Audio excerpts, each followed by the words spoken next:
Gracias por este contacto. Le establecemos desde Maracaibo, Estado Zulia, donde se encuentra el candidato presidencial Henry Falcón ofreciendo una rueda de prensa acá en la entidad zuliana. Escuchemos la intervención de la ronda de preguntas que realizamos los comunicadores sociales. Escuchemos. Y una tercera, candidato, por favor, no descarte usted declinar su candidatura a favor, por cierto, de pastor, en este caso por él, de cristiano Javier Bertucci. De hecho, entiendo que más tarde, en las próximas horas, ustedes se van a reunir para afinar estrategia, una posible declinación de su parte hacia él o de él hacia usted. Ambos quieren eso para, por supuesto, enfrentarse en la contienda electoral al candidato Nicolás Maduro. Ok. Bien, muy buenos días. Quiero comenzar primero saludando y agradeciendo también la presencia de ustedes, los señores representantes de los medios de comunicación social. Por la última pregunta, yo no quiero parecer para nada arrogante, petulante, no es el momento de ello. Decía el pastor, es el momento del amor, es el momento de la responsabilidad con el país, con la historia y con las generaciones que están por venir. No es cualquier momento el que vive Venezuela, como no es cualquier elección. En esta elección nos jugamos el destino del país. De allí que, sin que esto suene, repito, vanidoso, pero nosotros somos hoy la única opción real para una transición pacífica en el país. Y cuando digo la única opción real, es porque todos los estudios de opinión, todos sin ninguna excepción, nos están dando un nivel superior de reconocimiento en esa expectativa de voto de la mayoría de los venezolanos. Con una diferencia en el orden de 8 y 10 puntos incluso del candidato del gobierno, que nosotros decimos el candidato del hambre. Ahora, sobre esa realidad, entendemos que este es un gobierno, sin duda alguna, de corte autoritario. Vivimos en un estado donde las instituciones han sido secuestradas por la política de partidos, ni siquiera politizadas, partidizadas. Y sabemos cuál es el esquema que se desarrolla con el elemento ventajista y tramposo, decimos nosotros, exactamente en el acto de votación. Por ejemplo, el voto asistido es una perversión, que se habilita tal perversión con funcionarios del propio gobierno, específicamente del Frente Francisco de Miranda. Y termina el chantaje de la política imponiéndose a la voluntad popular. Agarran allí y va la gente que depende de, bien sea de una dádiva del gobierno, porque no es un programa social aquel que está asociado al chantaje. Y termina un funcionario amenazado y ese funcionario lo llevan allí para que alguien lo acompañe a votar, para ver por quién vota. Eso no lo podemos permitir.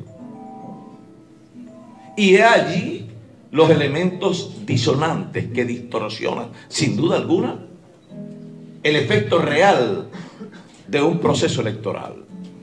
Así como ello, ustedes saben muy bien esto que venimos exigiendo también al Consejo Nacional y lo vamos a hacer hoy con mucha fuerza. Los coordinadores de centro electoral, todos funcionarios del partido de gobierno, funcionarios del gobierno, no son funcionarios del CNE, son funcionarios del gobierno y militantes del partido de gobierno. Ello nos muestra que la lucha aquí no es contra un partido, es contra el Estado, contra el gobierno y contra su partido. Y así las perversiones de la entrega de dádivas en las inmediaciones de los centros electorales. Eso de que te instala un punto rojo y ponga un camión lleno de comida y entonces allí opera el chantaje de la política igualmente. Entonces, con todas esas perversiones a cuesta, derrotables por demás, necesitamos de verdad primero masificar el voto y apostar a la mejor opción. Digo esto sin arrogancia, sin arrogancia, respetando la posición que pueda tener cualquier otro candidato. Pero es la verdad, por una parte. Por la otra, es la opción de cambio, pero de cambio en paz, de una transición que recomponga las cosas en el país. De allí que nosotros siempre apostaremos, uno, no a la tesis de la guerra, aquella concepción de que hay que aplastar al otro porque piensa distinto. No, nosotros apostamos a lo que dijera nuestro pastor, a las tesis de la concertación, del entendimiento, de la reconciliación, de la negociación política, que es un hecho consustancial, es un elemento consustancial al hecho democrático. De allí que es una tarea impostergable esto. Estos elementos descalifican, lamentablemente para los venezolanos, descalifican al señor Nicolás Maduro para propiciar un diálogo en Venezuela. Por Dios, por Dios. Primero, no tiene la autoridad moral para llamarlo, porque es quien ha propiciado la tragedia de los venezolanos. Es él precisamente. Como decía el pastor, no puede decir alguien que ama a Venezuela cuando la destruye. No puede. Y lo otro es que en el nombre de Dios y en el nombre del pueblo de Venezuela, quien tiene que adelantar esa tarea, porque ya será presidente, es este caballero que está aquí en el nombre de todos ustedes. Esa concertación necesaria por el país. Y tú me decías el tema eléctrico. Eso es algo así, esa supuesta promesa, es algo así como lo que todavía hoy sostiene el propio Nicolás Maduro. Nicolás Maduro ofrece hacer como candidato lo que no ha podido hacer como presidente. Qué gran contradicción. Ahora sí, vamos a ver cómo recuperamos el sistema eléctrico nacional. Eso es una gran mentira. Toda la estructura de servicios, la estructura productiva, toda la estructura del Estado venezolano ha sido fracturada. Toda. Porque se rompió con un esquema regular, no solo en materia de inversión. Vaya usted a saber qué pasó con las plantas eléctricas que se adquirieron por miles de millones de dólares. Se estima más de 10.000 millones de dólares. Vaya a Bolívar y allá las verá. Destruidas, como está destruida PDVSA, como están destruidas las empresas básicas, como destruyeron todas las empresas y las fincas que expropiaron. Vaya usted a la costa oriental del lago. Todas las empresas expropiadas en el suelo. Todas las cementeras, agroisleña en el suelo. Crearon Agropatria. No funcionó. ¿Y qué ocurrió, por ejemplo, con aquellas empresas en manos del privado que nunca generaron estas fallas que tenemos ahora? Hablo, por ejemplo, de Enelvar. Hablo de la electricidad de Caracas. Hablo de Enelven. Enelven. ¿Qué pasó con esa eficacia? Con el manejo eficiente de esas empresas. ¿Por qué entonces no retomar ese esquema? Que regrese Enelven, pero ya. Que regrese Enelvar. Que podamos igualmente hacer lo propio con las empresas, por ejemplo, que distribuían el gas.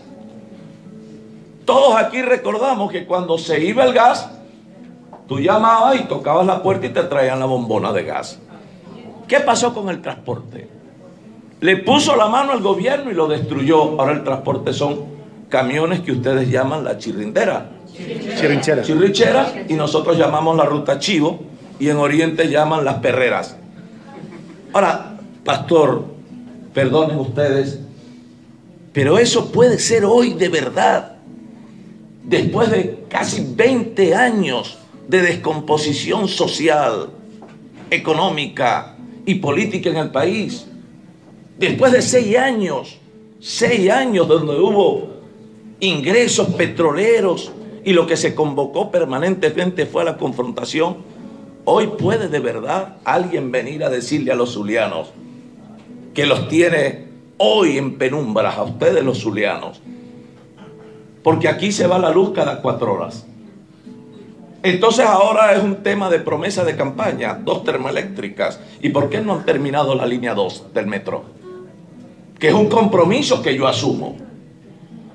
Así como la vía alterna al puente de Maracaibo. El puente Nigales. ¿Por qué no se han concluido esas grandes obras? ¿Dónde están las denuncias que se han hecho en torno precisamente a los financiamientos de Odebrecht? O sea, es el momento, como decía el pastor, el momento de las verdades. No es el momento del fanatismo de la política y la mentira. Es el momento de la verdad. Esas son verdades. Candidato, a Dios rogando y con el mazo dando. ¿Qué significa eso de transición? ¿Usted qué va a gobernar todo el periodo, la mitad? ¿Cuál es su plan político? ¿Qué es eso de transición? ¿Qué significa? Una transición, ya te respondo, le respondo. Complemento a esa pregunta que le hace el compañero Galicia. En ese proceso de transición que usted manifiesta, ¿cómo entonces lidiaría usted o manejaría ese antejuicio de mérito en contra del presidente Nicolás Maduro? Bueno, ¿sería la mejor opción usted como presidente si sale Maduro? Mira, nosotros estamos hablando... Primero, déjame delinear eso, Galicia, de la transición, porque es importante. Nosotros hemos sostenido la tesis del gobierno de unidad, transición y salvación nacional. Ahora, un gobierno de transición, ¿qué es un gobierno de transición? Un gobierno de transición es un gobierno especialísimo, un gobierno extraordinario, bueno, que convoque a la resolución de los verdaderos problemas del país. Nosotros decimos un gobierno de transición es un gobierno de tiempo reducido, a un gobierno producto de una concertación. Que ese gobierno, si ese tiene que ser un elemento como resultado de una concertación nacional, que no solamente implique la reducción del periodo, sino incluso la imposibilidad de que ese presidente pueda acudir a otro proceso electoral en condición de reelección. Que eso incluso, Galicia, nos daría la oportunidad, hermanos, de eliminar también esa figura perversa de la elección o de la reelección indefinida. Ahora, un gobierno que convoque también a la unidad nacional. O sea, un gobierno de unidad nacional tiene que ser un gobierno que convoque a los políticos, pero también a la academia, a las universidades, a los empresarios, a los trabajadores. ¿Por qué no a las iglesias? A las iglesias. ¿Desde dónde podemos abordar, por ejemplo, la política social de un gobierno? En esa alianza con las iglesias cercanas a la gente. Me consta.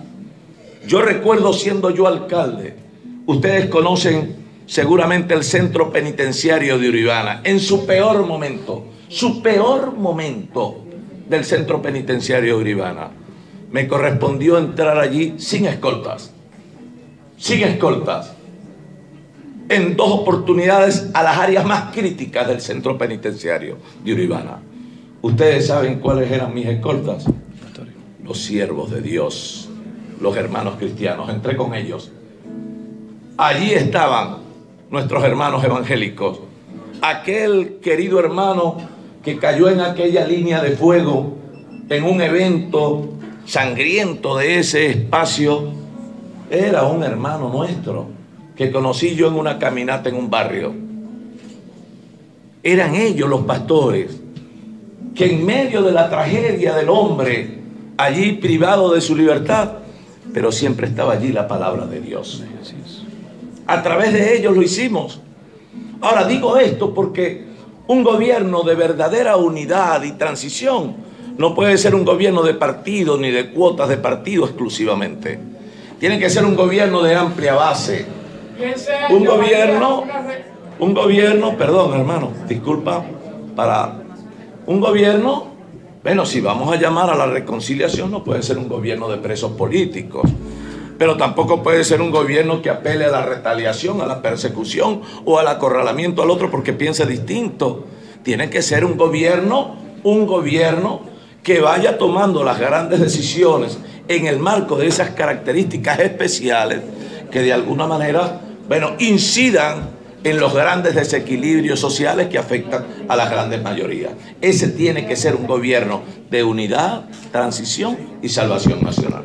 Bien, estas fueron las palabras de Henry Falcón, candidato presidencial, quien debatirá pues en estos comicios presidenciales del próximo 20 de mayo. Yo soy Estefano Suárez reportando para BPI TV. Porque la abstención no tiene...